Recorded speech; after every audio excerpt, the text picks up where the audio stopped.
Today we continue to send our love to the great people of New York and New Jersey. We support them fully. We grieve alongside every family who has lost a precious loved one. New Yorkers are tough and strong and brave. New Jerseyites are tough and strong and brave, and they're being hit very hard right now. And for the next week, hopefully not much longer than that, it's going to start to go in the other direction. Our country is being hit hard, but some areas have done so incredibly well. We're so proud of them.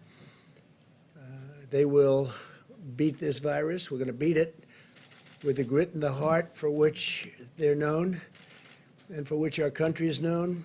And we appreciate everything that everybody is doing. We pray for Prime Minister Boris Johnson. He's become a great friend of ours. He loves this country. He loves his country.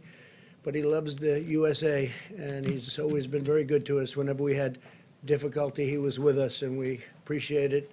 So we pray for Prime Minister Boris Johnson. He's going through a lot. As we intensify our military campaign against the virus, I think that it must be brought out that we have to thank the American people for continuing to follow our guidelines on slowing the spread, an expression that more and more people are thinking about. Nobody ever heard of it 2 months ago, and now everybody is talking about slowing the spread, stopping the spread. Even during this painful week, we see glimmers of very, very strong hope, and this will be a very painful week. And next week, at least part of next week, but probably all of it. Look, if one person dies, it's a painful week. And we know that's going to unfortunately happen. This is a monster we're fighting. But signs are that our strategy is totally working. Every American has a role to play in winning this war. And we're going to be winning it. We're going to be winning it powerfully. And we'll be prepared for the next one, should it happen, but hopefully it won't. Our massive airlift operation for critical supplies, it's called Project Airbridge, continued today as 5 massive planes, flights, landed in the United States packed with personal protective equipment. And our nation's heroic healthcare workers will be the beneficiaries of that. 27 more flights are scheduled in the near future over the next couple of weeks. The Army Corps of Engineers is constructing facilities that will support more than 15,000 hospital beds to treat patients in need. So they're building now approximately 15,000. They just completed the big one in New York. They just completed and are in the process of continuing in Chicago and many other places. They're incredible. The Army Corps of Engineers, we owe them a lot, what they were able to do in such a short period of time. They'll build these massive facilities, 2,000 beds in 4 days. So it's really something very special. I know I was in the construction industry, and you don't see that happen very often. I want to remind governors and emergency managers that sharing real-time data with us about equipment and their needs is very important. All of their supplies, hospital occupancy is critical. A lot of the occupancy is really getting a little bit lower than anticipated, and that's good. We sort of thought that was going to happen. And we're getting along very well with the governors. This whole situation with respect to talking to us about equipment and equipment needs, giving us a little bit of lead time, so important. All the supplies, we're getting it to everybody like they never thought possible, but will ensure that we can rapidly deploy federal assets where and when they're needed, especially on ventilators. We're actually getting some ventilators back. As you know, the state of California was great. They sent some back, which they won't need, and Washington State likewise. And we have some others coming back, so we're using them in areas we need them. We are pressing forward aggressively on the scientific frontier of the medical war. The companies I've spoke to, the 4 leading, I call them the genius companies. They're doing incredibly well with respect to cures and also with respect to a vaccine that's going to protect us, totally protect us. And they have some great potential. It's going to take a little while yet, but they have some great potential, some great early results. And the governor's been working hard, and we are working hard with the governors. There's been great coordination, especially over the last little while. We're giving them a lot of equipment, a lot of ventilators, but a lot of equipment of all types. And I will protect you if your governor fails. If you have a governor that's failing, we're going to protect you. But the governors are working well with us over the last period of time. Today, in our stockpile of ventilators, and again, we need the stockpile so we can immediately move them from place to place wherever the monster hits. It's a monster. We have 8,675 ventilators right now in stock, ready to move. And we have all sorts of incredible soldiers. Our military is going to move them should they be needed in, as an example, if we need additional in New York or the New York City area. You have state, you have city, and spoke to Mayor de Blasio, and we really have a great, well-coordinated campaign with Mayor de Blasio. It's been really good. Spoke to Governor Cuomo. There's been great coordination. So if they need something, we have it. If Louisiana needs something, we have it. Same thing with Michigan, same thing with Illinois. There are certain spots that are very hot, and we'll see what happens, but we'll know pretty much. We'll have time, and we'll be able to move it. In addition to the 8,675 ventilators, we have 2,200 arriving on April 13th. We have 5,500 arriving on May 4th. These are ones that we're building for the most part, and we have, as you know, great companies building them. Ford, General Motors, GE. We have really some great companies that are doing it. On May 18th, we have 12,000. On June 1st, we have 20,000. On June 29th, we have 60,000 ventilators coming, 60. So we have a total of 110,000 ventilators coming over a short period of time. I don't think we'll need them. Hopefully we won't need them. I don't think we'll need anywhere near them. But we'll have them for the future, and we'll also be able to help other countries who are desperate for ventilators. The UK called today, and they wanted to know would it be possible to get 200, and we're going to work it out. We got to work it out. They've been great partners, United Kingdom, and we're going to work it out for them. So they wanted 200. They needed them desperately. We now have 10 drugs in active trials, with 15 more soon to follow, as well as 2 vaccine candidates in active clinical trials.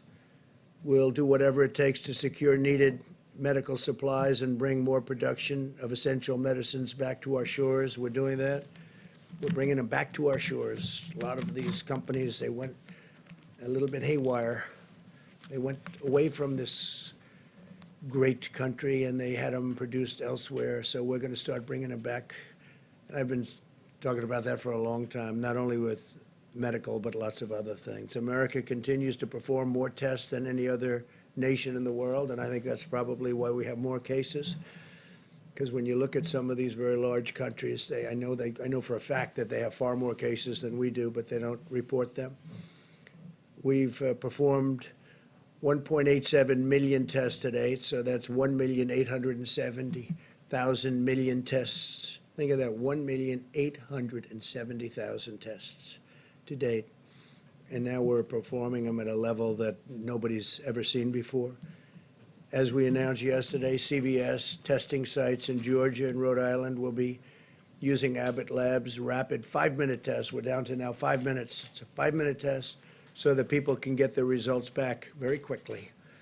And we're actively engaging on the problem of increased impacts. This is a real problem, and it's showing up very strongly in our data on the African-American community. And we're doing everything in our power to address this challenge. It's a tremendous challenge. It's terrible. And provide support to African-American citizens of this country who are going through a lot, but it's been disproportional.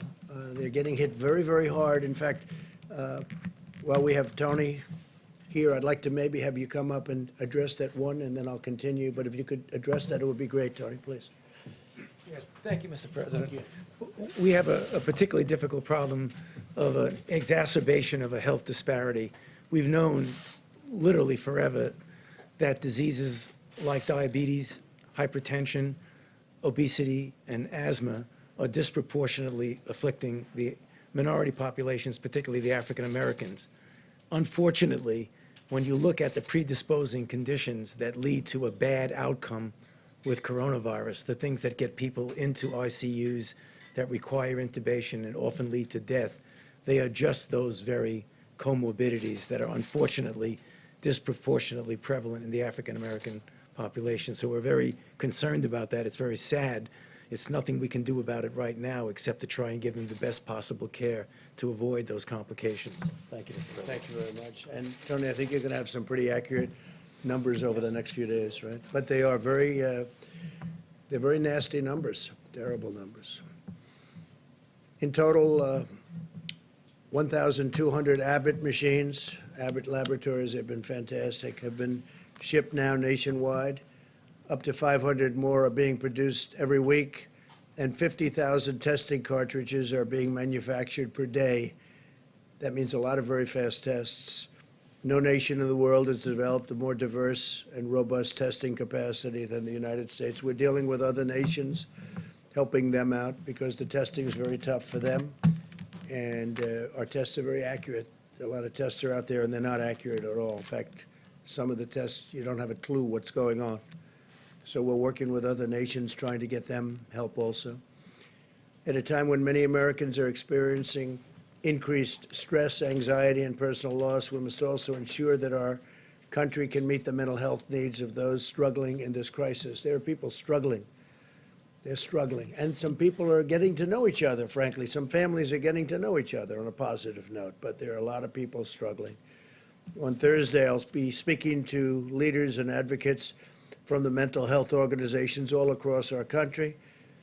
And we are going to be talking about resources and tools that we'll make available to them. They need help.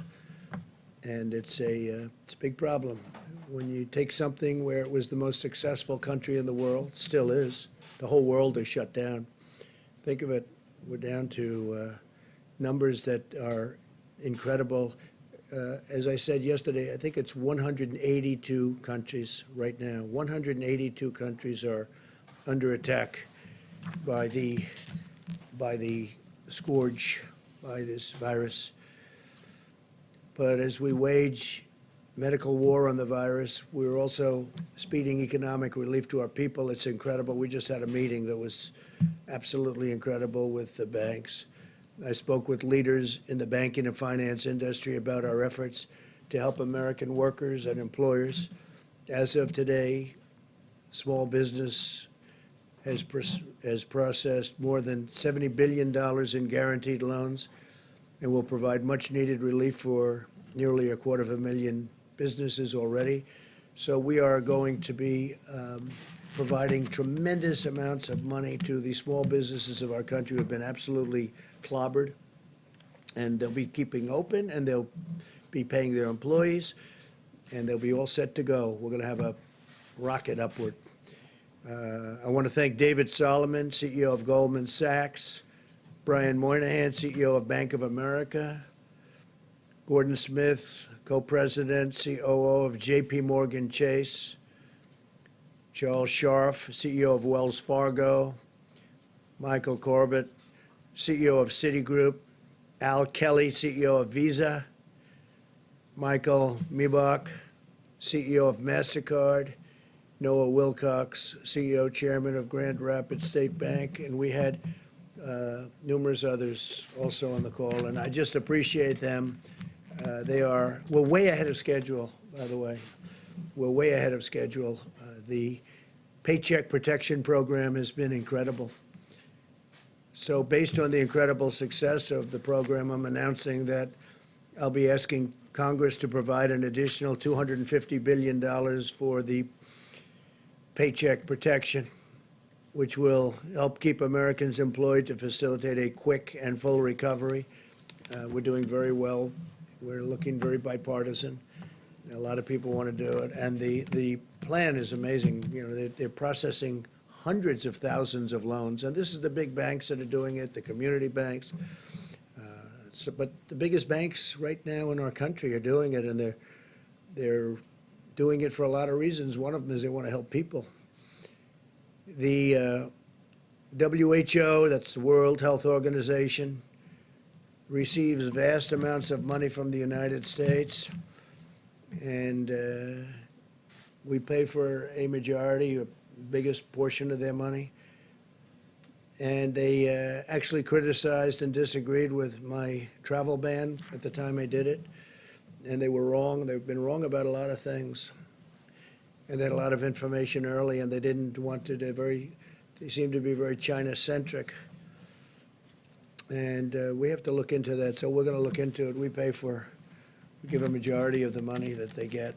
And it's much more than the 58. $58 million is a small portion of what they've gotten over the years. Sometimes they get much more than that. Sometimes it's for programs that they're doing, and it's much bigger numbers. And if the programs are good, that's great as far as we're concerned. But we want to look into it. World Health Organization, because they really are, they called it wrong. They called it wrong. They missed the call. They could have called it months earlier. They would have known. And they should have known, and they probably did know. So we'll be looking into that very carefully. And we're going to put a hold on money spent to the WHO. We're going to put a very powerful hold on it, and we're going to see. It's a great thing if it works, but when they call every shot wrong, that's no good. We're in the midst of a great national struggle, one that requires the shared sacrifice of all Americans. In recent weeks, it's been remarkable to see so many companies and organizations and individuals, like the banks that I just told you about, biggest banks in the world. They stepped up to help small business. They're big business, small business. The small business will someday be the big business. But the small business is 50% of our economic strength. People don't realize when you add them up, but they just rose to the occasion. Everybody's rising to the occasion. It's been incredible to watch. To honor and celebrate the extraordinary examples of patriotism and citizenship, I'm asking Americans to use the hashtag America Works Together when sharing stories of how we're all working together, getting through this ordeal in a fashion that nobody would have ever thought possible. It's been incredible, and that's why the numbers are so far much better. We want to keep it that way. If you look at the original projections, if we did nothing, it would be disastrous. If we decided to do something, we closed it down, had no choice. It was a good move. That was a good move. The early China move was a good move. The early Europe move was a good move. Made a lot of good moves, but closing it down was a big statement. It was a big, important thing. But we're looking to have far fewer deaths than originally thought, and I think we're heading in that direction, but it's too early to talk about it. I don't even want to talk about it now because we just want to work. And I think that people are doing an incredible job. The doctors, the nurses, the firefighters, the police, all medical people, what they're doing, the bravery that they're displaying is just incredible. Every citizen should take immense pride in the selflessness and all of the courage and compassion of our people, the workers, the people that are working, and construction workers going into hospitals, knowing nothing about this problem other than it's dangerous, and they go in there to rebuild sections of hospitals, and you have people in really big trouble right next door. They know nothing about it. All they know is they're going to get it done. They're going to fix that wing so they can have more people in there. It's incredible. But this is a national spirit that won our independence and settled the frontier and explored the horizons of space, and that's what we're doing. I mean, this is all new territory. It unlocked the miracles of science, and we're doing that. I wish you could have heard the calls I had yesterday with these great companies that come up with cures to diseases, and the success they've had over the last 15 years is really amazing. So I just want to thank all of them. They're working very hard. They're working with UK right now, and the UK doctors hopefully helping with their great prime minister. But these people are really tremendous signs of success are staring us right in the face. I think we're going to have something that's going to be great in terms of vaccines and in terms of everything else that they're doing. Just helping, really helping us, helping the people of our country, and helping ultimately the people of the world. So I want to thank you all for being here. I will take some questions, and then I'm going to give it over to the Vice President, and they're going to go into great detail onto what we're doing and all of the successful supplies and medical equipment that we're getting. All of the ventilators, I've said it, but you can go over it in more detail if you'd like, but we're taking in and building thousands and thousands of ventilators, and they're very high quality. I said, you got to go for the quality, and these are quality companies doing it. So, because there is a big difference between a good ventilator and a not so good ventilator, Tony, right? We've seen that. And big difference. So we're going top of the line. Steve, please. The acting Navy Secretary submitted his resignation today, Motley. Why did that become necessary, and what role did you have in this, sir? Well, I had no role in it. I've heard, I don't know him, but I've heard he was a very good man. And it was the whole thing was a very unfortunate. The captain should not have written a letter. He didn't have to be Ernest Hemingway. He made a mistake, but he had a bad day. And I hate seeing bad things happen. Man made a mistake. But, you know, you shouldn't be writing letters, and you're in the military. You're the captain of a great ship, and you shouldn't be writing letters and sending them to many people. And then it gets out to the media. And, you know, the question is, how did it get out to the media? So there's a lot of bad things happened there. And I had heard he did because he didn't want to cause any disturbance for our country. So that was because he wouldn't have had to resign. I would not have asked him. I don't know him. I didn't speak to him. But he did that, I think, just to end that problem. And I think in really many ways that was a very unselfish thing for him to do. What should happen now to Commander Crozier, who left? Well, they're going to look at that. I think the Secretary of Defense, as you know, is Mark Esper, and he's very capable. And I think he's looking at that right now. They're going to just take it under regular Navy channels to see what they want to do. But he made a mistake, but he shouldn't have done that. And your secretary probably shouldn't have said quite what he said. He didn't have to resign, but he felt it would be better for the country. So I think it will end it quickly. Yeah, so, Mr. President, a couple on the economic front. The $250 billion that was added today, or will be added for the small business loan program, brings it to $600 billion in total. Do you think that figure is enough? Might there need to be more down the line? You know, when you see hundreds of thousands of applications, don't forget they're for $3,000, for $7,000, some for a couple of million. I guess one of the banks said a couple of million. So they're for different, very varying amounts of money. And there's a limit on the top, and then there's really no limit on the bottom as to what it might be. But it's really popular. It's hundreds of thousands of applications. They really like it. What I like is it keeps these companies together, these little companies. Just like we're going to help the airlines and the big companies, we're going to help the little companies. And the banks are running. Nobody's equipped to do a thing like that, but the banks are equipped. So the banks are doing it, big banks, small banks. We have many banks, community banks. And they're processing the loans, and they'll be able to watch it and make sure it's done properly. Talk today, sir, as well about potentially reopening the economy in the upcoming weeks.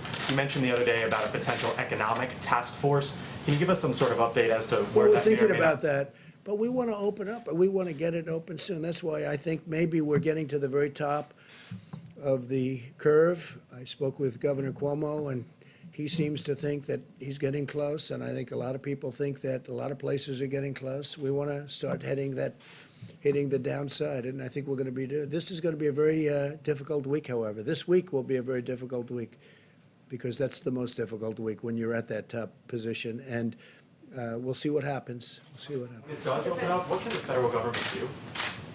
Well, the federal government has done a lot, and it's going to do a lot. We want to. I really think that with the stimulus, we can be maybe even beyond. We're going to do perhaps infrastructure, which you wouldn't have gotten approved before, and now people are looking to do it. And the beauty is we're paying zero interest. We're very close to zero interest. In some cases, we're paying actually zero. We have no interest charge. And the dollar is very strong, and people are investing in the dollar. They want, the fact that we have the strong currency. We have the currency. Our currency is everything. And other companies, other countries want to be in our currency. So we're getting all of the investment wanting to come into the dollar. The dollar is the strength. The dollar is the whole ballgame. We have a strong dollar. Other currencies are going down, way, way down in some cases. You look at other countries, I won't mention them, but other countries are going down 22%, 25%, 28%, and it's very hard for them. That makes it much more difficult. With us, our currency is relatively now stronger than it ever was, or it was over the last few years relative to other countries. It's always relative to other countries, but our currency is very strong. So therefore, people want to invest.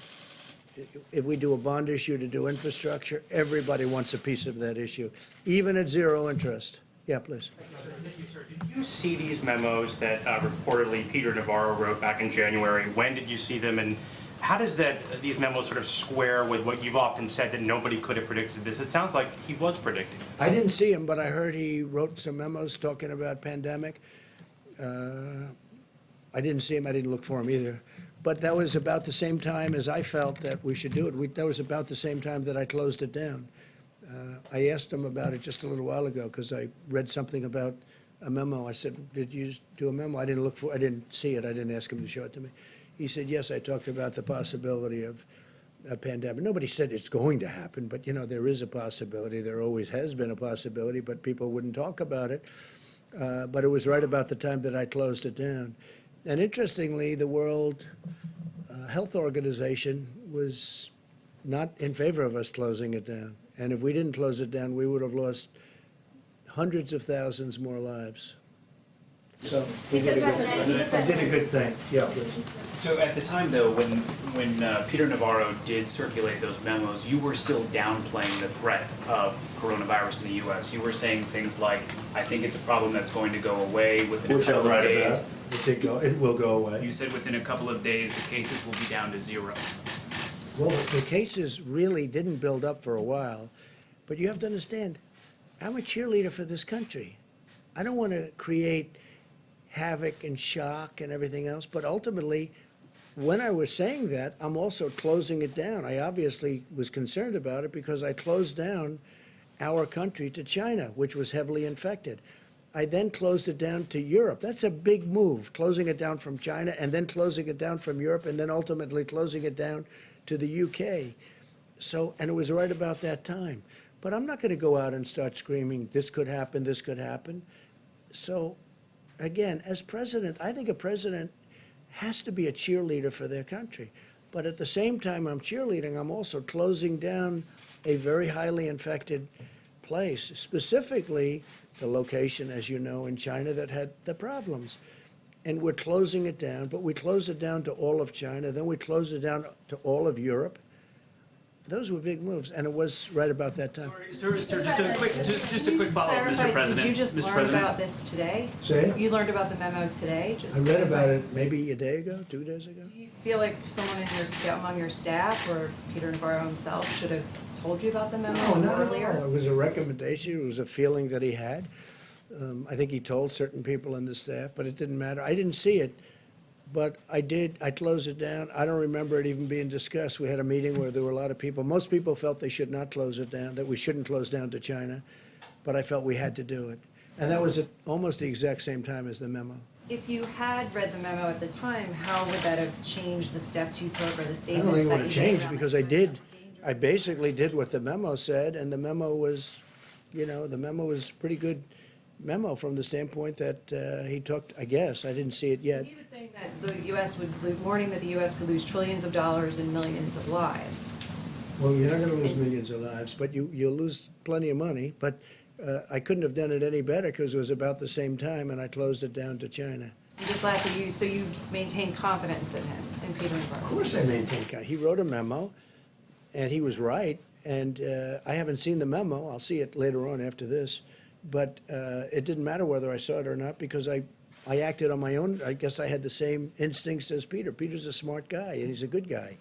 And he's done a wonderful job. but he wrote a memo, and I guess he talked to various people about it. But ultimately, I did what the memo, more or less what the memo said, just about the time the memo came out. I closed it down. I took a lot of heat. The World, Health Organization was very much against. They didn't like it. They actually put out statements about it. In all fairness to Joe Biden, he called me xenophobic. Like, I don't like China. I like China. I like the Chinese people are phenomenal people. So I was called xenophobic. I was called racist. How could I do a thing like this? Now, since then, Joe said that he was wrong, and he said that I was right. But I closed it down, and I was called names by some of the morning show hosts who don't have a clue what they're talking about. They're not smart people. And I was called all sorts of names when I closed it down to China. Now they try and hide that, the tape of them saying terrible things. But that was a great decision. If I didn't do it, if I didn't do that, we would have had hundreds of thousands more people dying.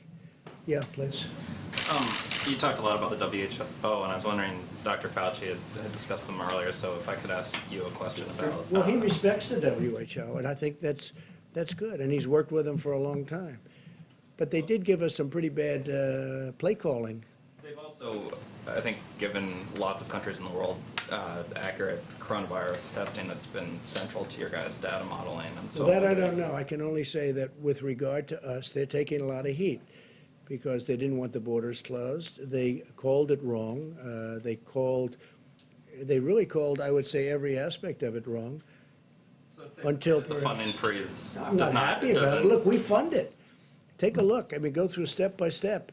They said there's no big deal, there's no big problem, there's no nothing. And then ultimately, when I closed it down, they actually said that I made a mistake in closing it down, and it turned out to be right. But at the time, they did that. So we're just going to take a look at it. We fund it, and they seem to be, I said recently in social media, I said they seem to be very China-centric. That's a nice way of saying it, but they seem to be very China-centric.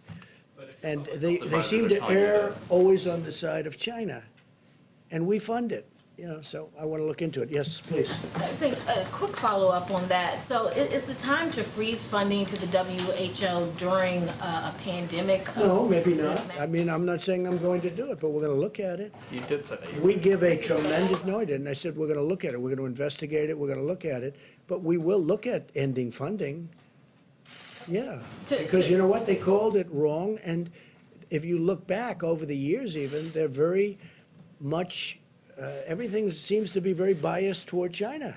That's not right. I wanted to follow up. You talked about African Americans and how they've been disproportionately affected by the coronavirus. Seems to be, unfortunately. Do you plan on requiring the CDC, any federal agencies or state agents, public places doing tests, and private companies doing tests to collect that data on the race of the people being tested and the race of the people being treated and the outcome? Well, we're just seeing tremendous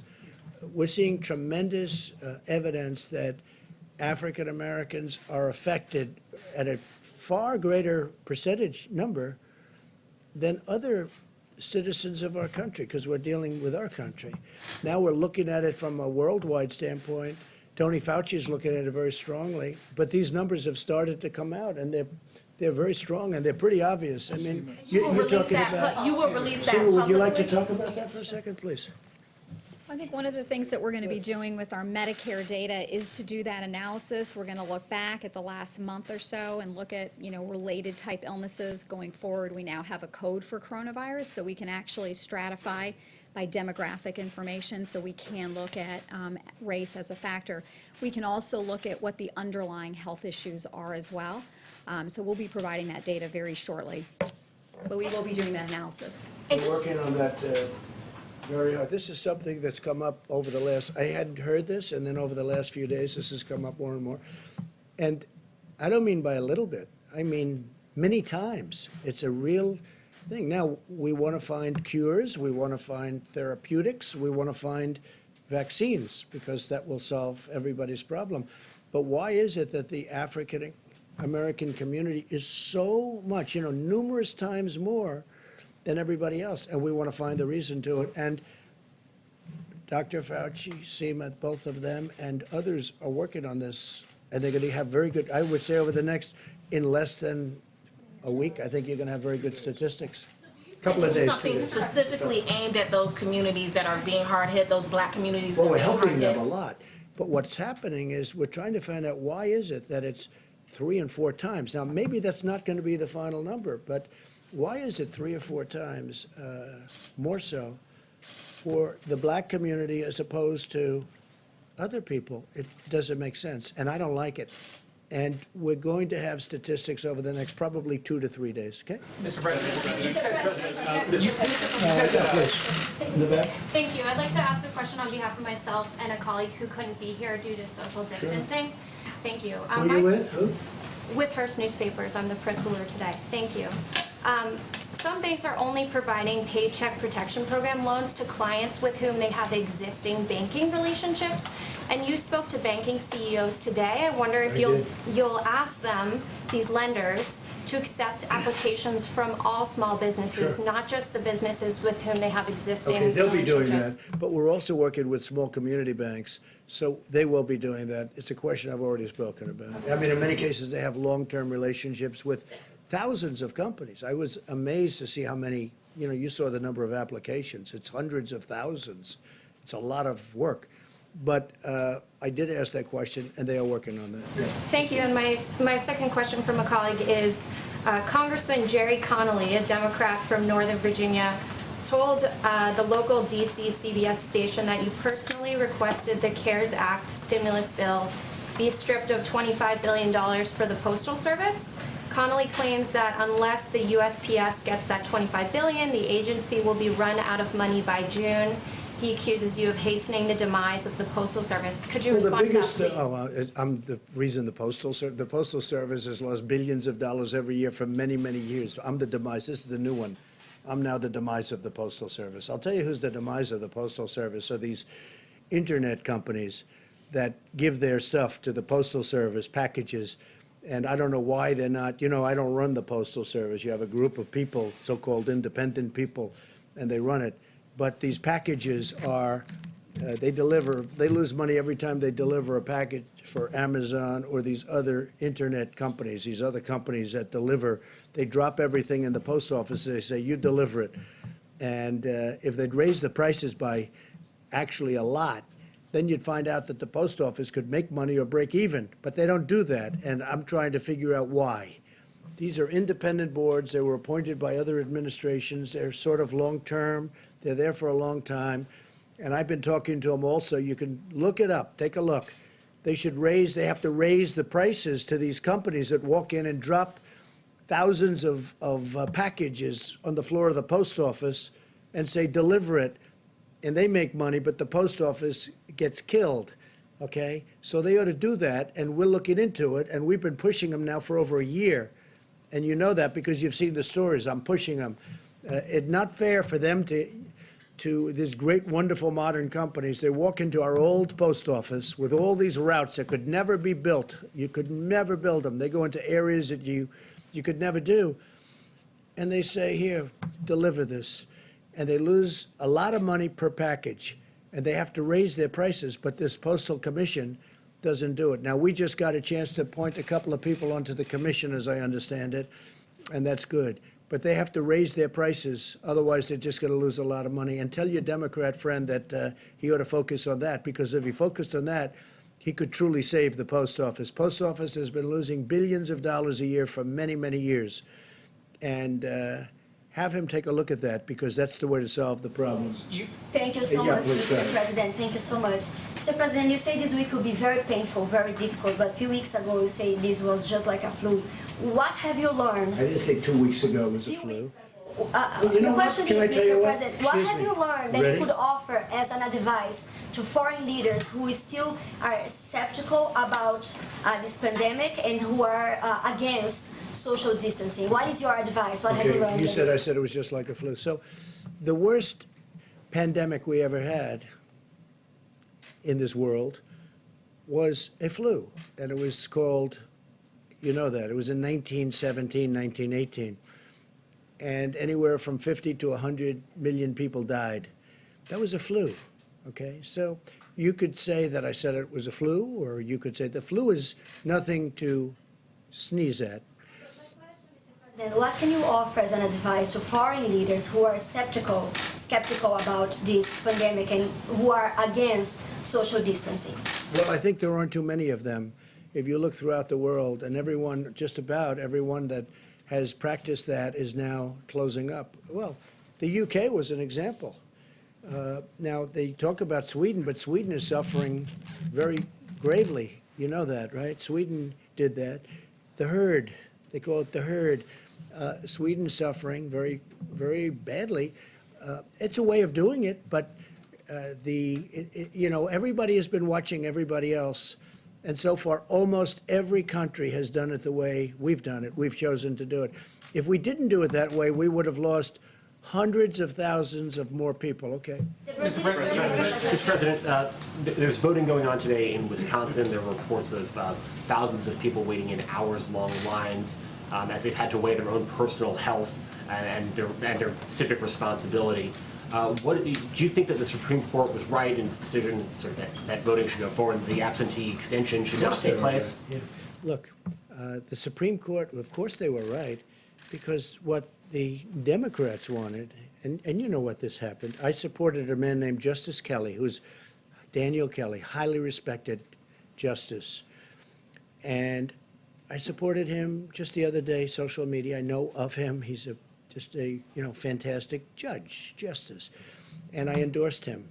And as soon as I endorsed him, they wanted to move the election. They didn't want to move the election. As soon as I endorsed him, the Wisconsin Democrats say, oh, let's move the election to 2 months later. They didn't mind having the election until I endorsed him, which is very interesting. And now they talk about, oh, safety, safety. Well, it was 15 minutes after I put out an endorsement that they said we have to move the election. They didn't want to move the election before that. The other thing they wanted to do, which is crazy, at the end of the election, they wanted to have 1 week for proxies to come in, or mail ballots. Now, mail ballots, they cheat, okay? People cheat. Mail ballots are a very dangerous thing for this country because they're cheaters. They go and collect them. They're fraudulent in many cases. You got to vote. And they should have voter ID, by the way. You want to really do it right. You have voter ID. But the Democrats, and this was turned over in the Supreme Court yesterday, I give great credit to the court, they actually didn't want to have an election day. They wanted to have election day, and then a week after election day, you choose your, all these ballots come in, these mailed ballots come in. The mailed ballots are corrupt, in my opinion, and they collect them, and they get people to go in and sign them, and then they're forgeries in many cases. It's a horrible thing. And so what happened is, the Democrats in Wisconsin, they had no problem with the election being today until I endorsed the Republican candidate, Justice Kelly, Daniel Kelly. And as soon as I endorsed him, they went crazy. They went crazy. And you know that's true. And now all of a sudden, because go back 2 weeks, go back 2 days, they didn't want to move the election. They were having the election. They were fine because they thought they were going to win the election. Then I endorsed him, and all of a sudden they think they're not. Now I understand there are lines that go back a long way. I hope they're going to vote for Justice Kelly, okay? Mr. President, do you think that Americans should With millions of pills of hydroxychloroquine donated, is there a plan or system in place to track the potential side effects? Well, you saw the representative. Serious harm. So is there a plan to Is there a track plan? the side effects? The side effects are the least of it. You have people dying all over the place.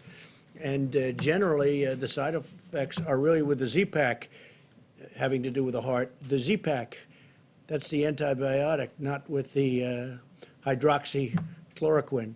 So a woman last night, I watched her on one of the shows, good show, Laura, and she was, she thought she was dead. She was a representative from Michigan. She was just in horrible shape for 12 days, 14 days. She thought she was dead. I think she said that her doctor said she's, it's going to be very tough. She saw me talking about this, and she asked her husband to go to the drugstore. Now, this is a Democrat representative, a person that, perhaps wouldn't be voting for me. I think she'll be voting for me now, even if she's a Democrat, even if she's a Democrat representative. And they went to the store, which I made available because we have millions of doses. We have, I think, 29 million doses of this drug. And she asked her husband, she said, please go out. I'm not going to make it. Please, you have to hear her story. Please go out, get it. He went at 10 o'clock in the evening to the drugstore. He got it. He gave it to her. Now, you know, I don't say it works like this at all. 4 hours later, she awoke and she said, I feel better. And then shortly thereafter, she felt great. This is a woman that thought she was going to die.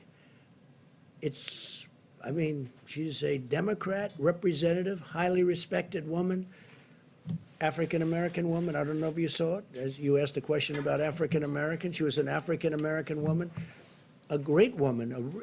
Her manner of speaking, the way she told the story was beautiful.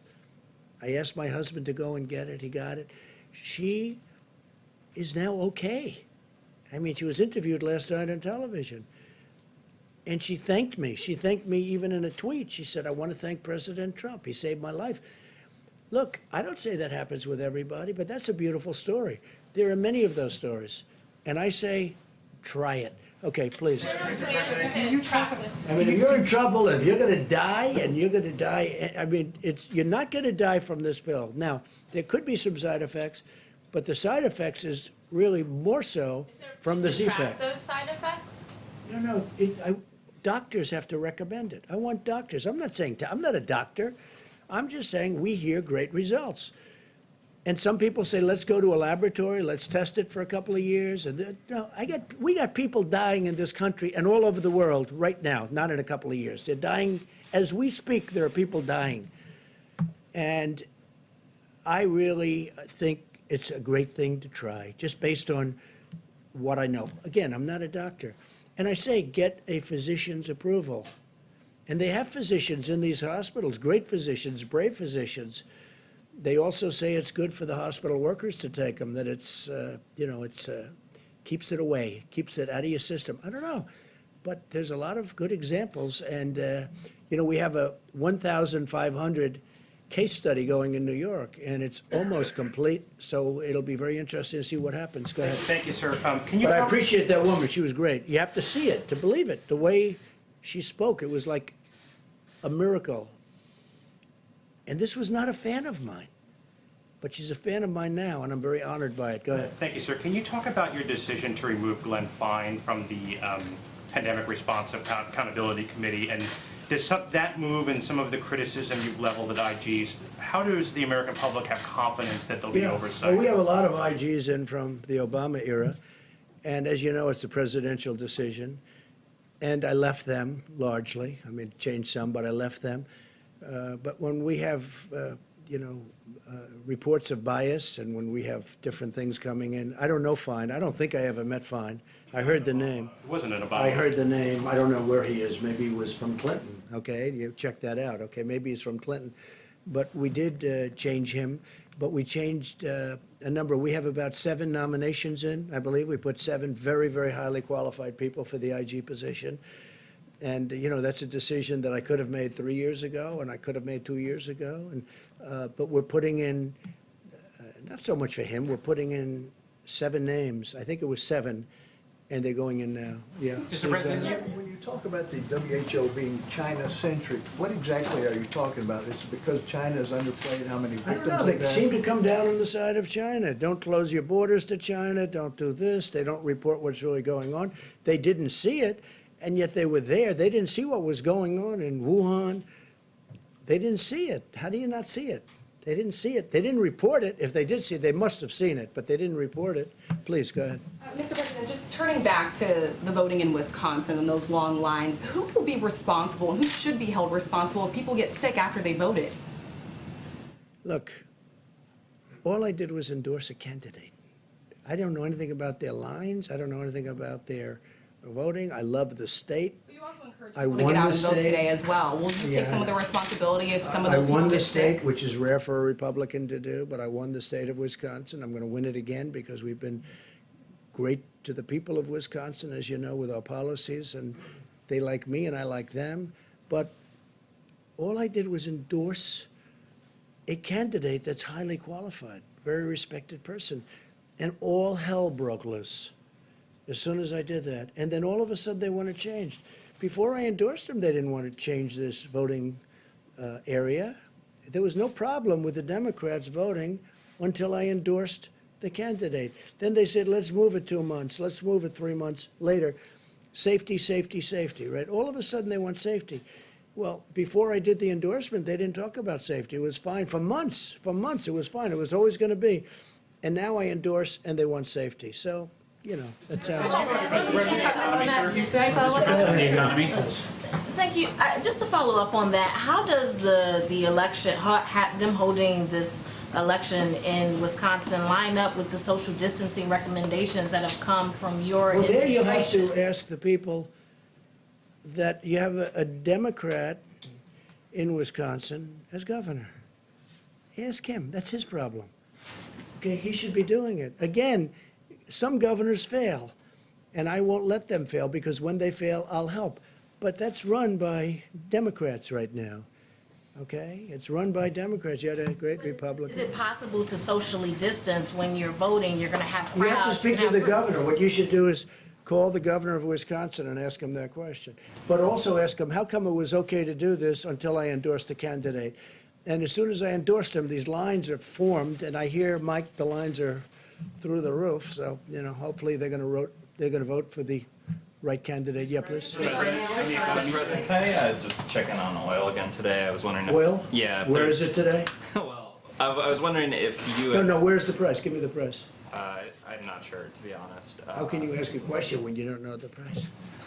I'll look it up for you. Okay, let me do somebody else then. Go ahead. So you were highly critical of mail-in voting, mail-in ballots for voting. I think mail-in a few minutes voting ago, is but horrible. you voted by It's mail corrupt. in Florida's election last month, didn't you? Sure, I could vote by mail for that. How do you reconcile Because I'm that? allowed to. Well, that's called out of state.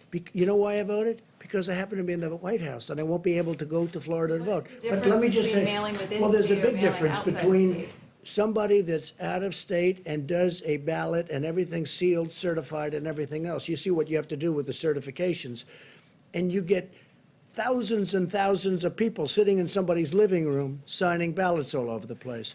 No, I think that mail-in voting is a terrible thing. I think if you vote, you should go. And even the concept of early voting is not the greatest because a lot of things happen. But it's okay. But you should go and you should vote. I think you should go and you should vote. You look at what they do, where they grab thousands of mail-in ballots and they dump it. I'll tell you what, and I don't have to tell you, you can look at the statistics. There's a lot of dishonesty going along with mail-in voting, mail-in ballots. You've encouraged state officials to buy their own medical equipment. The federal officials are kind of swooping in and scooping up those orders. How are That's you not right. ensuring that it's being I've been hearing that distributed so long. fairly? And is there Well, we're more getting transparency? great prices on equipment. We're getting great prices on equipment, and we're helping the states. And the governors are very thankful. Mike Pence had a call yesterday with, every governor was on the call, and it was like a love fest. They're very happy. I don't know if they tell that to the press. Some of them don't. Some of them will never say good to the press, but they know we've done a great job. Not a good job, a great job.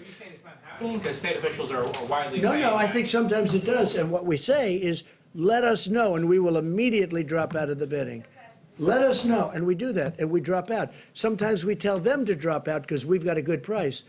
And then we'll deliver it to them. How do you ensure it will be fairly distributed? Yeah, go ahead, behind, please. Go Yes, ahead. thank you, Mr. President. No, not you. In front, please. Some states have had trouble with getting accurate death counts, particularly because of lack of testing or no uniform. Did you say death counts? Yes, because of lack of testing and no uniform system to put that into. When you say death counts, I think they're pretty accurate on the death count. Somebody dies, I think the states have been pretty accurate. But if there's no testing. That's a big deal, what you're just saying. No, the death counts, I think they're very, very accurate. I do say this, I think if you look at China and if you look at some of these very large countries, when you talk about cases, number of cases, I would be willing to bet they have more cases than we do, but they don't do the testing like we do. But you look at, you look at some of these certain countries, and I would be willing to bet a lot that they have more cases. But we're more accurate. and our testing is done very accurately, and we've got a good process. Did you have one? Yes, please. Mr. President, Ian. you have been very consistently supportive of a payroll relief tax. And what, I know payroll? That, payroll relief. Now, I know you're still busy trying to implement Right. phase 3, but as we move towards phase 4, Yeah. are there still obstacles to that? Because that would put money in American pockets, like Yeah, consistently. you're right. I would love to see a payroll, good questions. I would love to see a payroll tax cut. And I think on behalf of the people, it would be quick. Now, it's a longer term, it's a longer time because it's over a period of a year or whatever you want to make it. But I would love to see a payroll tax cut. There are many people that would like to see it as a permanent tax cut, payroll tax cut. Stopping it from Well, the Democrats right now are stopping it. What are their reasons? I don't know, I don't know. Maybe they think it's good politics to stop it. But you'd get a lot of people, a lot of money immediately. The payroll tax cut would be a great thing for this country. I would like to have it regardless of this, but this would be a fantastic time to have the payroll tax cut. The Democrats are stopping it, but I don't think they're, I think there's a certain flexibility. I think it's something that we should do, both for business and the people. But this would get money into the hands of small business immediately, money in the hands of people, the workers and people immediately, and it would be over an extended period, and it would be simple to do. It's so easy to do. It's a great tax cut, and I'd love you to speak to the Democrats, and let's get it done. So I'm going to give this now to Vice President Pence, and they're going to go over some very good statistics with everybody, and we'll have a couple of answers on that, because we're working very hard on the African-American community with respect to what's going on, because it's not good. I don't like it. And we're going to have some very good statistics, Tony, I think, over the next couple of days. So thank you all very much. Thank you.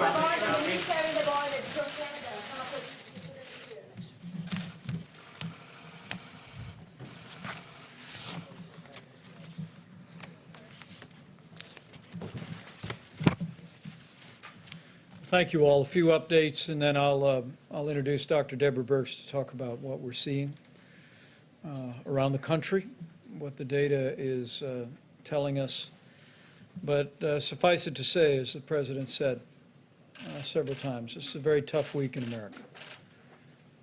And our hearts go out to all of the families that have lost loved ones to the coronavirus. But I know I speak for the entire White House coronavirus task force when I say our hearts are with the people of the greater New York City area today.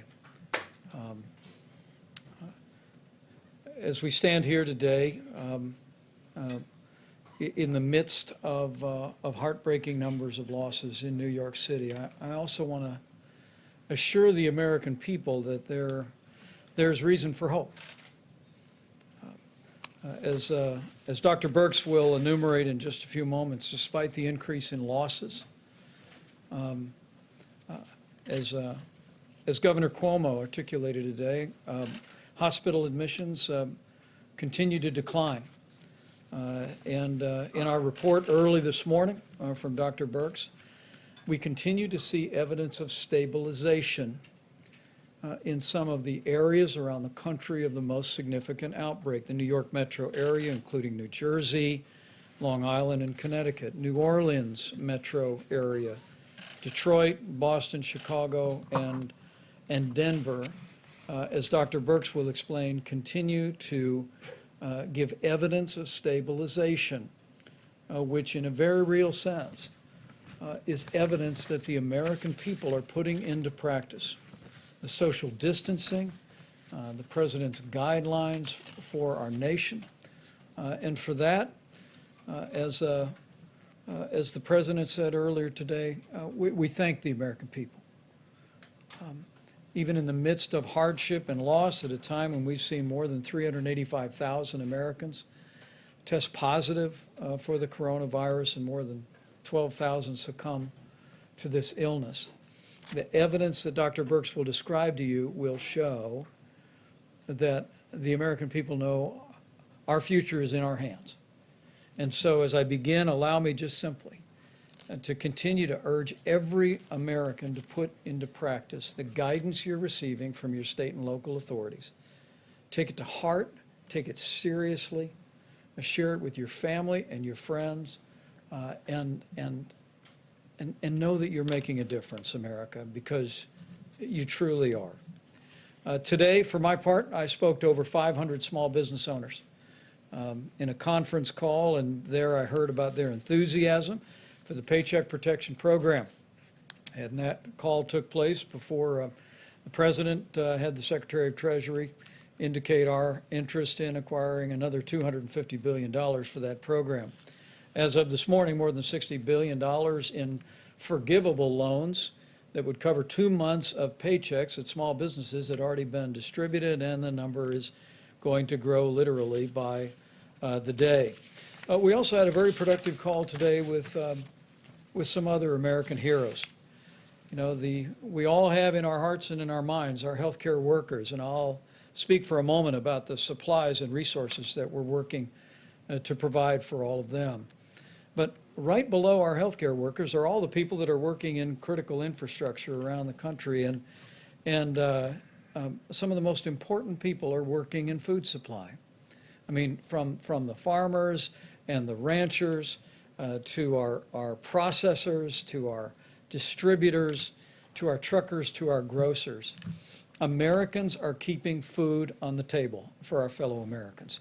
And let me begin by just saying what I said to some of the most prominent CEOs of meat and grain industry companies in the country, companies like Tyson Foods and Hormel today.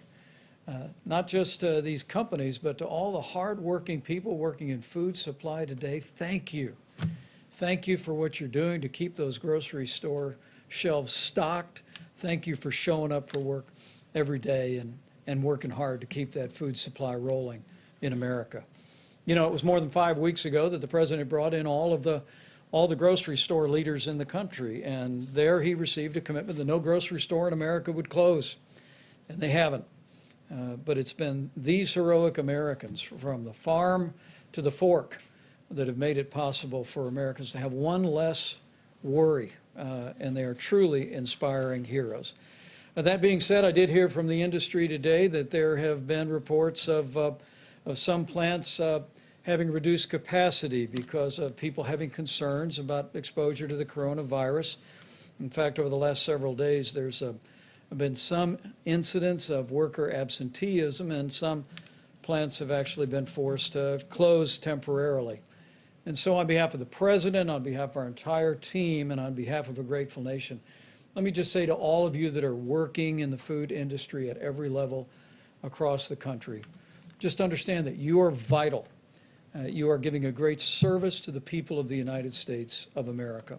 And we need you to continue as a part of what we call our critical infrastructure to show up and do your job, and know that we're going to continue to work tirelessly in working with all of your companies to make sure that that workplace is safe. With that being said, let me talk about the other heroes that we always mention at this podium today, that Dr. Birx and Dr. Fauci invariably mention, and that's our healthcare workers. At the President's direction, we've been working tirelessly, literally around the clock, to identify resources around the country and around the world to make sure our healthcare workers have the support that they need.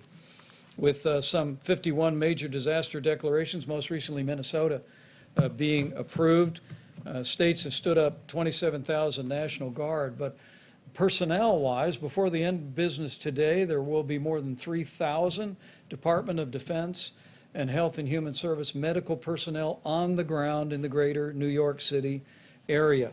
And those people will be redeployed once that region of the country moves through the coronavirus epidemic in that area. And we salute those extraordinary patriotic Americans for stepping forward to bring real relief to our healthcare workers. With regard to equipment, Admiral Polovchek reported to the task force throughout the course of the day today that we have continued to distribute ventilators across the country.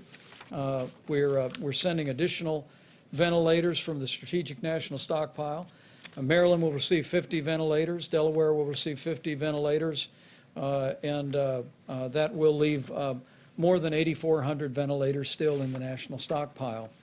One correction from yesterday. After our press briefing yesterday, FEMA made a different decision with regard to what the state of California generously made available. And the ventilators, some 500 ventilators that we again want to thank Governor Gavin Newsom and the people of California for donating to our nation's efforts. 100 of those are being deployed to New York, 100 to New Jersey, 100 to Illinois, 50 to Maryland, 50 to Washington, D.C., 50 to Delaware, and 50 to Nevada. With regard to the remainder of what we call personal protective equipment, again, we've been literally leaving no stone unturned anywhere in the country, anywhere around the world. And as Admiral Polovchak described just a couple of days ago, we've established not just an air bridge, but a control tower system modeled after military logistics out of FEMA. And while FEMA is acquiring a small portion of what's being acquired, 90% of the supplies are being routed directly into our massive distribution system. And FEMA is using the data that Dr. Birx provides to target those resources to the areas most in need. I asked them to break out a few details about resources that just in the last 5 days have been distributed, and I hope it's an encouragement to healthcare workers all across these regions and around the country about the efforts that are being made to make sure they have what they need. You can see the New York metro area, including New Jersey, just in the last 5 days, more than 6 million N95 masks, more than 6 million surgical masks. When Governor Cuomo and I last spoke, he told me there was a real challenge for medical gowns in the New York City area and in New Jersey as well, and 2.8 million gowns were distributed to that region as well. Going next to New Orleans, where again, while we see some encouragement, challenges remain in that community. Some 837,000 N95 masks for healthcare workers, 165 surgical masks, other items including almost 6 million gloves have been distributed. Detroit continues to be a real focal point. We're working closely with Governor Gretchen Whitmer as well as Mayor Mike Duggan to meet the needs of healthcare workers in Detroit. Just in the last 5 days, 1.6 million N95 masks have been routed into the healthcare system in Detroit, nearly 700,000 surgical masks, and 24 million gloves, just as a portion of what's displayed. And in the Chicago metro area, which we continue to focus on each and every day, more than 1.7 million N95 masks have been routed into their healthcare system, 900,000 surgical masks, 25 million gloves. I share these details in the hopes that healthcare workers looking on will be encouraged.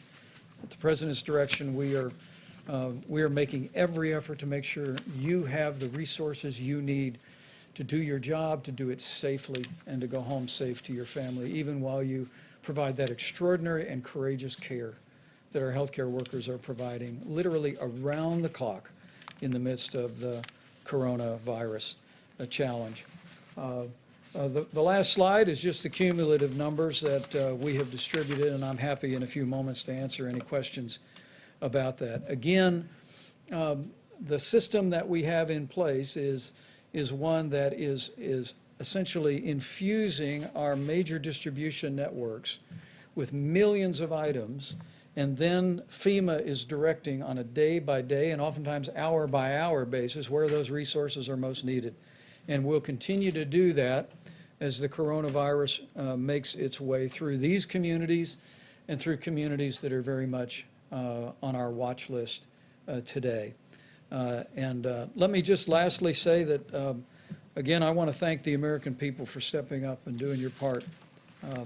We continue to be overwhelmed with one story after another where people are doing social distancing, where people are looking after one another, where they're checking in with a phone call to an elderly friend, a family member, to make sure they're okay. I mean, we are on the front end of 30 days to slow the spread. And I will tell you, as a non-scientist up here, that I see glimmers of hope in the early numbers that we're seeing come out of the greater New York City area, New Jersey, even New Orleans and Detroit and Chicago. There does appear to be, as Dr. Birx will explain in more detail, there does appear to be evidence of leveling, evidence of progress, but this is exactly the time for all of us to redouble our efforts to do everything each and every one of us can, not just to protect our own health and that of our family and our loved ones, but to do our part to ensure that we lessen the impact of the coronavirus on America as a whole, but even more importantly, that we lessen the impact on lives by ensuring that we do our part to make sure that no one that is vulnerable is unnecessarily exposed to this virus. With that, let me yield to Dr. Birx and then Seema Verma and Dr. Fauci, and we'll take all your questions. Thank you, Mr. Vice President. So hopefully you can see from those numbers that we've taken a data-detailed approach, really bringing the power of granular data to the supply chain and moving supplies based on really what you would call burden of disease and need. If I could just start out by not just going to the numbers at the beginning, but really talking to the community of health advocates, to the community that works on the social determinants of disease and the communities of the historic Black colleges and universities. We really need to improve messaging, and I'm asking them to help us increase the messaging around this. We don't want to give the impression that the African American community is more susceptible to the virus. We don't have any data that suggests that. What our data suggest is they're more susceptible to more difficult and severe disease and poorer outcomes. And we really need to make sure that every household is aware of what it's going to take to protect the individuals in that household that have pre-existing conditions. We could call on the indigenous nations, the real tribal leaders, to also be working very closely to protect the elders of their communities.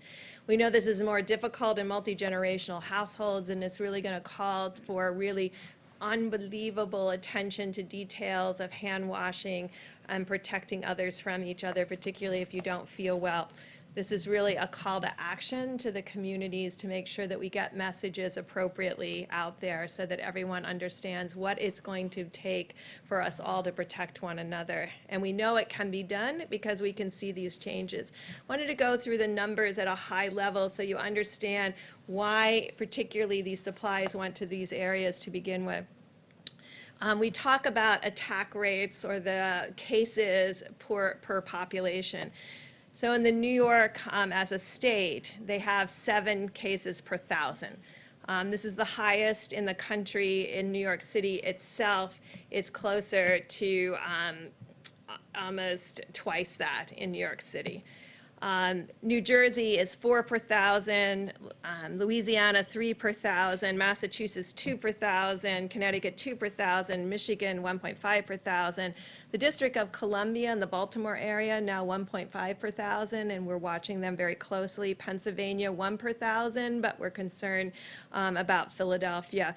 What is allowing us to move supplies based on burden of disease and need is the extraordinary West Coast that has had very low numbers, from Washington that was less than 1 per 1,000, California that is less than 0.5 per 1,000, and Oregon that's even less than that. And it's those states where there's large populations, because of the enormous work that they're doing to prevent expansion and spread of the virus, it's allowing resources to go to these states and these communities and these counties that need more support. And so this kind of data analysis is allowing us to make very intelligent decisions about need, but also really understanding what's happening across the country in the development of the curves, as you have heard about. And so we do see, and I know you heard me caution that over the weekend sometimes there's decreased case reporting, and so there were increases in a series of communities on Monday. We're seeing that stabilize again, and when you look over 3 days, you're starting to see that we may be actually in a series of communities outside of New York and New Jersey and Connecticut creating a much flatter graph. A much flatter curve.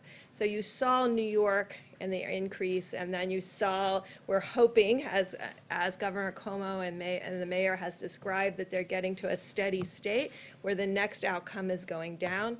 But we see across the country, in Detroit, in Chicago, some real, not this extreme going to 7 cases per 1,000, but really staying in the more 2 cases per thousand and a different curve parameter than, and it really shows the amazing, amazing activity of every American in those cities to really ensure that there's social distancing, and really importantly, to ensure there's less socialization between households, and really ensuring that the household really remains independent and protected, and not really at this moment going out into the community or socializing anywhere but a virtual way on computers, by Zoom, by FaceTime. And I think we can really see that in the data, and it's really given us great heart.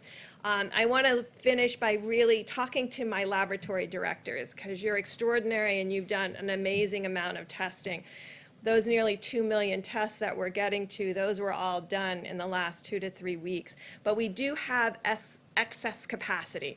So if all the lab directors could look in their laboratories, if they have an Abbott M2000, if they could get that up and running, we could double the number of tests that we're doing per day. That is a high throughput. The machines are throughout the United States. There's hundreds of them. Right now, about 80% of them are idle. We're going to have a call with the laboratory directors of these laboratories to really ensure this is an automated, robotic situation that they can run. There's over 1 million tests sitting. Test kits sitting, ready to be run. We have 5 platforms of tests. This is one of our really high volume platforms, like Roche, and we're really calling on them to really increase that capacity so that we can do not only increased diagnostic testing, which I think we're doing quite well right now, but also increasing the ability to do more healthcare workers, first responders, community testing, and surveillance. And then finally, you will see, and you've heard about it happening in the UK and other places, there's a series of antibody tests out there that have not been validated. We're working right now very closely with a series of companies that know how to make these tests, that have made these tests for us for decades, for HIV, for a rapid test. They're working on that technology to bring that quality of test, which is in the 90+% sensitivity and specificity, to the American people for antibody tests. But until we get those, if you see them on the internet, do not buy them until we can give you a test that's reliable for all Americans. And we are working very hard to have that happen and bring that to the American public. Some of the tests that may be available on the internet may have very low sensitivity and specificity and give you a false reassurance that you either give you a false positive or a false negative, implying that you may be protected. So please wait until we have those tests available and validated. People are working around the clock to make those available to the American people. We all understand how important that is, because you've heard us talk about asymptomatic cases, and we really want to know how broad that is and how common that is. And so in places like New York City, where I described that they had a 7 per thousand, sometimes 2, 3, and 4 times any other place in the United States, being able to know what the number of people who never had symptoms but do have a positive test would be really critical at this point, particularly as we plan for any reoccurrence in the fall or in future seasons. Thank you. Great. And we have Seema Verma, Center for Medicaid and Medicare Services, will discuss what we've done to support hospitals. As we support healthcare workers, we want to make sure the institutions that are providing the environment for care are well financed, and she's got a couple of funding streams, and help is on the way. Seema? Thank you, Mr. Vice President. And let me just start with echoing the President and the Vice President's comments about our condolences to all the people out there that have lost somebody to the coronavirus. And also, sincere appreciation and thanks to all our healthcare workers that are on the front lines. But we know that it's the impact on the healthcare system isn't just those frontline workers. Healthcare organizations across the nation are having increased expenses. They're having to spend more on supplies. You're seeing all of the supplies that are being sent to them, and that's having a direct impact on their bottom line. Many of them are also having increased expenses because they're taking advantage of some of the flexibilities that we've given them. Hospitals without walls, they're putting, you may see tents out in their parking lots where they're doing testing or screening, so they have a lot of increased expenses as well. Other healthcare organizations are not performing essential surgeries or other services. A lot of them are moving to telehealth, and that represents lost revenue for these healthcare organizations across the country. And so the president has asked us to address this issue. About 10 days ago, we put out something called accelerated payments that we do in the Medicare program, and it allows us to advance payments to providers based on their historical Medicare revenues that they receive. So just in 10 days, we've been able to provide payments to providers. We had about 25,000 requests. We've processed about 70% of these. It's happened in about 5 days, and the total on that is about $34 billion that we've managed to put into the healthcare system. But those are essentially loans. The President has asked us to go further with this and to start the implementation of the CARES Act. That provides $100 billion to the healthcare system. You've heard Secretary Azar talk about the focus on some of those dollars going towards the uninsured, but the President wants us to accelerate getting those dollars out. And so this week we will be putting out another $30 billion, which are grants. This is going to be based on Medicare revenue. There are no strings attached, so the healthcare providers that are receiving these dollars can essentially spend that in any way that they see fit. Also, this is going to be done in a very easy, simplified way. For many of our healthcare providers, we actually do direct deposit with them, and so those dollars will just go right into their bank accounts. For other providers, all it's going to require is some very simple registration, and we'll be able to give them that money as well. So we're expecting that to happen this week. The other thing to note is that this is not a first-come, first-served basis. Because we are basing this on their Medicare revenue, they will get these dollars. So even if it takes a few days, there shouldn't be any panic in the system as well. The other thing to recognize here is that our priority was on getting these dollars out as quickly as possible. We heard that from the many healthcare providers across the country that weighed in on this. They said the most important thing was to get these dollars out as quickly as possible. But we recognize that in terms of getting these dollars out, because it's based on Medicare revenues, there are providers out there, pediatricians, children's hospitals, OBGYNs, even our nursing homes, that a lot of their revenue comes from other sources, Medicaid or other payer sources. And so those organizations will be addressed in the second tranche of funding, and we'll have a priority for these organizations and these types of healthcare providers. Also just want to say, so together between the loans that we've put out there with our accelerated payments and the $30 billion, that's about $64 billion for the healthcare system this week alone.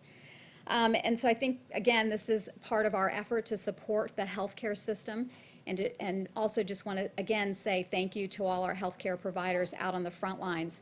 To all Americans, the best thing that we can do to support our healthcare providers is to adhere to those guidelines around 30 days to slow the spread. That is the best thing that we can do to support our healthcare workers. Thank you. Dr. Fauci, please.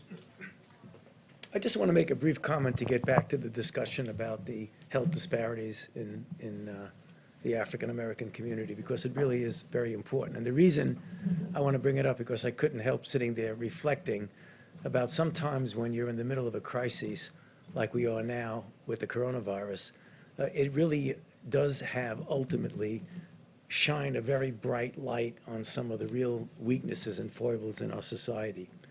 And as some of you know, the greater proportion of my professional career has been defined by HIV/AIDS.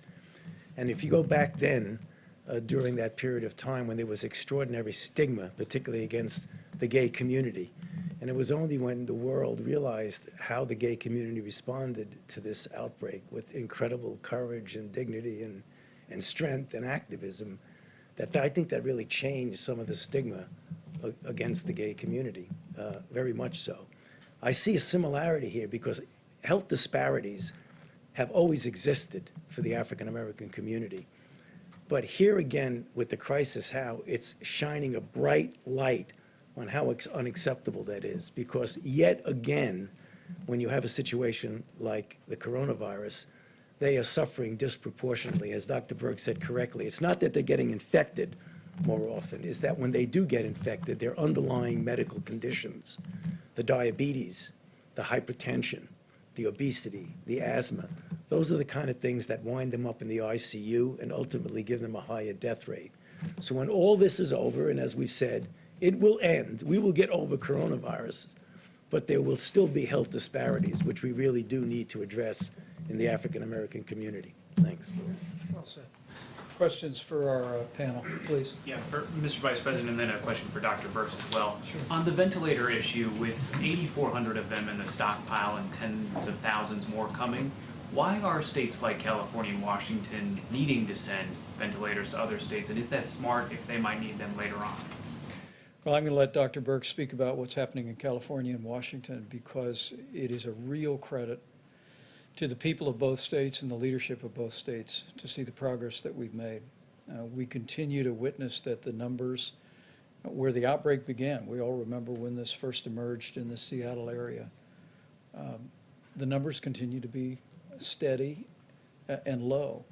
And what we've seen the governor of California do, what we saw the governor of Washington State do, and the governor of Oregon, where the coronavirus hasn't arrived to a large extent in Oregon, I think is in keeping with the highest tradition of the American spirit.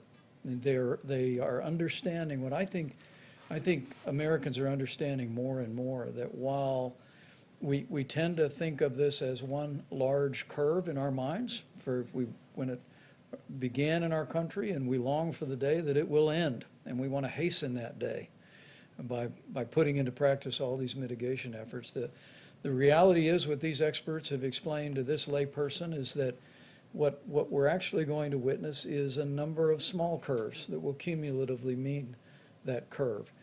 And for Oregon, for Washington State, for California to recognize where the need is, and then to partner with us and FEMA to make sure the resources are there at the time of the need, at the point of the need, I think is really inspiring. But Dr. Birx, do you want to speak to that?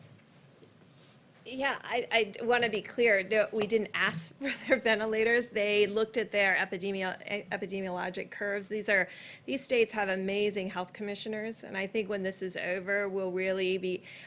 All of the models were based on something we have never attempted to do anywhere in the world. We have never attempted to do this kind of mitigation. It was always theoretic to many individuals.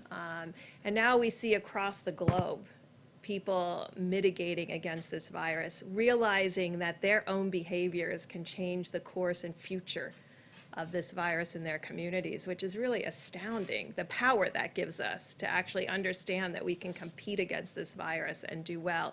And so I think their governors and their health commissioners looked at their curves, looked at their hospitals, looked at their ICU, and looked at their needs, and then decided that they didn't need those at this time and wanted to make it available for other states that were in more of that 2 per 1,000, 3 per 1,000, 4 per 1,000, and 7 per 1,000. And I think we'll learn a lot from other states and other communities to really understand how to do this better next time. And I think this is what will teach us, because we've never attempted anything like this, at least in my lifetime, where we've had, these 30 days to stop the spread. I mean, we've not ever put out information like that. So I think you heard the CDC director talk earlier today about, in the models, how different individuals thought communities would mitigate and the rate at which they would mitigate. And I think you can see that across the world, we're learning that when you give communities the information that they need to understand what's going on, and you're transparent, that communities can be part of the solution in a transparent and amazing way. And I think this kind of education and dialogue is always critical when you want communities. I think when I first started here 5 weeks ago, I said that we will win based on what the communities are able to do as a community of Americans. And I think we're all really deeply impressed about what they were able to do. So it's the governors who decided. The testing backlog, I just had a quick follow-up question on that. How close are we to getting into that 24-hour window you've talked about being very important? And then what is the status of the self-swab test? So we're tracking all of that very closely. I use my time here to appeal to people specifically, the health educators, the health advocates, because I know the power with them. But to my lab directors, I really need the Abbott M2000 online, because that means we can do an extra 100,000 tests a day. And there's enormous power in that. The ability to self-test, last time I had my test here, I self-tested, so it can be done. It's straightforward. It works very well with that rapid 5-minute test. But what we now have to create, and I know that's always difficult because everybody wants one of something, we now have to create a mosaic that brings together where we know every single machine is in the United States, where our gaps are, and then align resources with need and gaps in the testing, and ensure that we have the right laboratory test for the right community. So you can see there would be communities, particularly the Indian Health Service or rural communities, where that Abbott ID Now kit could be incredibly helpful, because otherwise they're shipping it all the way to a capital, maybe 3 states away, and that's going to add 2 or 3 days to the wait time, which we're trying to get away from. The backlog, 2 or 3 days, or what would you? It varies state by state, and we'll be talking with all of the states about really changing how we do testing in the community to really ensure that we're testing optimally. Because right now we have still focused very much on hospital diagnosis because we know it will make a difference in treatment. So these major laboratories are still putting drive-through tests at the back to all the hospital tests. And so that's where the backlog is in the drive-through tests. So I know if you're an outpatient, not an inpatient, but if you're an outpatient, that is where the delays right now are, but it's state by state, and so some states have 24-hour, 48 hours for both their outpatients and inpatients. Others have short for inpatient and longer in outpatient, and then we're trying to reconcile those two pieces. Right. And the team is actually meeting tonight to review that, but one of the data points that we review is literally on a state-by-state basis what the turnaround time is for testing, and we continue to work that. And these Abbott laboratory devices there's 18,000 of them across the country. When you go to your doctor office and get a strep test, it's that device. All Abbott Laboratories has done, with strong and swift efforts of the FDA, is create a test to put in that for the coronavirus, and it's a 15-minute test. And so I want to renew our call to all the healthcare providers around the country is find your Abbott device, and we'll work our hearts out to get a test to you. How about in the back corner? Mr. Vice President, thank you. One for you and then one for either of the doctors, if you don't mind. For you, sir, back to this idea of reopening up the economy, since it's not like there's a switch that you can just turn it back on. How does the administration envision this happening? Is it guidance from the White House and you hope the governors follow it? Are you going to put it in the governor's hands or the mayor's hands? How do you envision all of that working together? Well, the one thing I can assure you is that the president's decision in that regard is going to be informed by what the data shows and about decisions about when we can responsibly reopen America and put America back to work. I can tell you the CDC will have new guidance tomorrow that the CDC will be publishing for people who were in proximity to an individual that tested positive for coronavirus but have no symptoms. And CDC will be publishing new guidance about how those individuals and the circumstances under which they might be able to return back to work using some facial protection and monitoring their temperature, but we'll detail that for you. But what we're going to be doing over the weeks ahead is, while we focus every day at the point of the need, as the president said many times, our first mission is to save lives. And that means to slow the spread, to bend the curve, to continue to engage the American people, which they are admirably doing, to continue to put all the social distancing into practice. But there is a dual track that the president has already initiated. Some of the best minds here at the White House are beginning to think about what recommendations will look like that we give to businesses, that we give to states, but it'll all, I promise you, be informed on putting the health and well-being of the American people first. Dr. Burks? Either for Dr. Burks or for Dr. Fauci, or do either of you want to take that, or? Go ahead. Secondly, as a lot of parents are sitting home with their kids, and they've been home with their kids for weeks now, and they're wondering, maybe resigned to the fact that maybe their kids aren't going back to school this year, but are looking ahead, what do you think summer camp holds, and what do you think the start of next school year holds, if you could look down the line? Do you think those start on time? Do you think school next year starts on time? Can I say a word on behalf of teachers, since I'm married to one? There you go. My wife was all day yesterday at the elementary school she teaches at, loading up about 500 bins of art supplies for kids. And she's just one of millions of teachers across this country who find themselves having to distance teach kids. And I'm proud of Karen, but related to that, I'm proud of every teacher in this country. Secretary of Education was here not long ago talking about our efforts to expand distance learning resources, even in K through 12. To all the teachers who are out there, we just want to say thank you. Thank you for what you're doing, for continuing learning even in this challenging time. And to all of the kids, just because you're home doesn't mean you don't have to do your schoolwork. Keep it up. Anticipate children being back in classes in August. What I will tell you is I'll yield to the health experts, but that'll be part of what we're looking at in terms of guidance going forward, whether it be summer school or whether it be returning to school next fall. But the most important thing we can do is put this epidemic behind us as quickly as possible. Well, my daughter is a school teacher, so she asked me the same question. You know, it is unpredictable, but you can get a feel for if we start talking about the things where the curve goes down and we really have minimal, how we respond and what kind of a rebound we see or don't see, I think is going to have a lot of influence, probably more immediately on things like summer camps than it does in the fall. I fully expect, though I'm humble enough to know that I can't accurately predict, that by the time we get to the fall, that we will have this under control enough that it certainly will not be the way it is now, where people are shutting schools.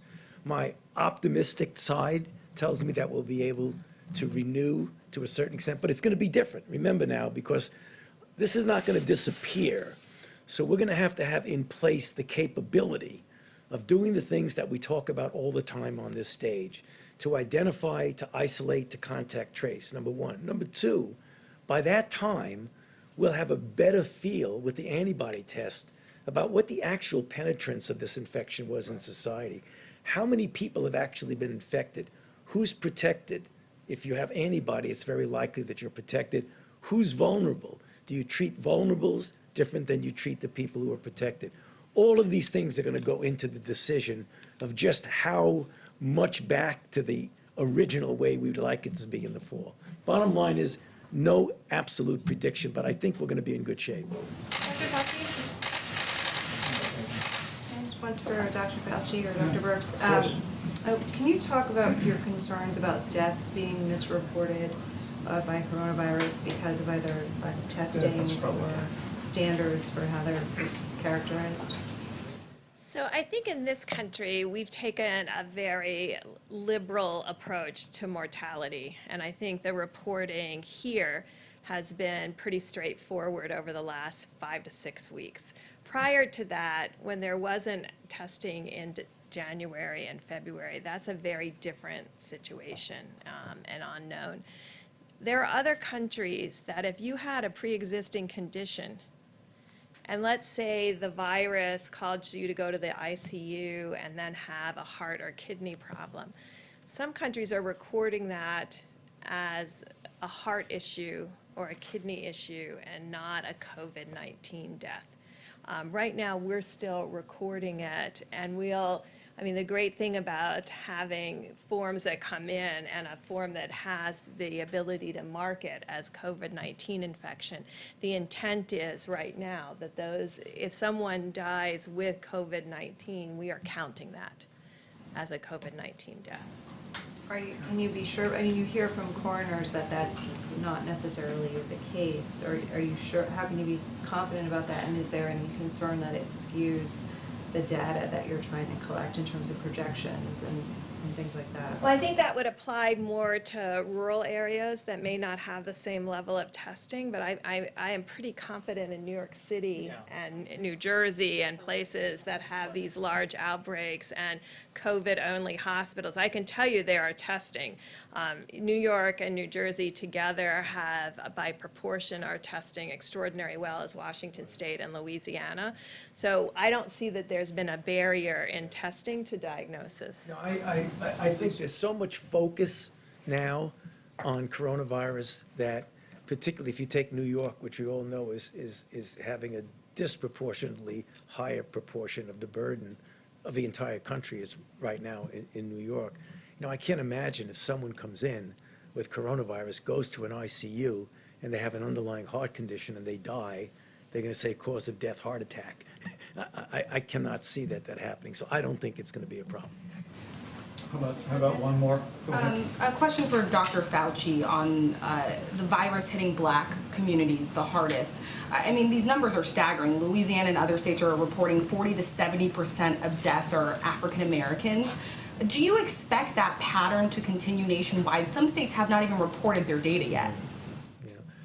You know, I can't be confident to predict patterns, but the underlying reason why that is happening doesn't change from state to state. So you expect it to get worse? Now, I expect that when African Americans get infected, given the disproportionate disparity of the underlying conditions that lead to complications like the ones I mentioned, I expect that we will still see the pattern that when you look at the proportion of people who get into serious trouble and die, again, it's going to be disproportionate towards the African Americans. I do expect that. And is the federal government now leading the charge in collecting this information from the states, and when will it be made public? Yes, the answer is yes. It will be public as soon as you get enough data to be able to make a meaningful statement. So can we expect this week or a couple of days? The task force has assigned that to several members of the team. We're assembling that data now. It is a great concern for us, and but it's probably a good reminder that we have to be especially careful around people with serious underlying health conditions. As we've said it many times from this podium over many weeks, that the risk of serious illness from the coronavirus remains low for the average American. But for anyone from any community that has a serious underlying health condition, particularly senior citizens with serious underlying health conditions, the risk of tragedy is very real. And so we're going to be very diligent about studying this and providing information and guidance in accordance with our best scientists. But I do want to say to each and every American, the President's coronavirus guidelines for America about wash your hands. If you're sick, stay home. If you can work from home, if you're not in critical infrastructure like our incredible healthcare workers or all those heroic people working to keep food on the shelves at our grocery stores and keep medicine at the pharmacies, we ask you to work from home if you can. Avoid unnecessary travel. Avoid gatherings of more than 10 people. Use a drive-through at a restaurant. Don't go in the restaurant. Not just to protect your health, but to protect those of every community, of every background in this country who may have underlying conditions that make them susceptible to tragic outcomes. That's how we can all do our part to slow the spread and to protect our most vulnerable. And the American people are doing it, and as we continue to do that, we will hasten the day that we put the coronavirus in the past and we reopen America and put America back to work. Thank you all. We'll see you tomorrow.